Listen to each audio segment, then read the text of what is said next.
Jaz sem Rok Vardelber, sem 14 let star in treniram jadranje že 8 let. Treniram ga v Portorožu v Sloveniji in sem mladinski svetovni prvak. Kje je bilo to svetovno prvenstvo, mladinski svetovni prvak v razredu Optimist, morava povedati?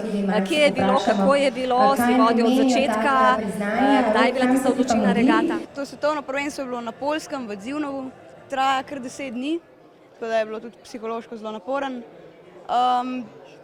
Bil sem pa tretji prve 3 dni, potem pa prevzel vodstvo in do konca vodil. In kakšni so tvoji cilji? Verjetno nekoč olimpijske igre, ti je morda vzornik Vasilij Žbogar? Ja, olimpijske igre so v bistvu ta najvišji cilj. Zdaj jadram na 29erju, imamo plan, da bi 3 leta, potem pa na 49erja in potem 2024 olimpijske igre.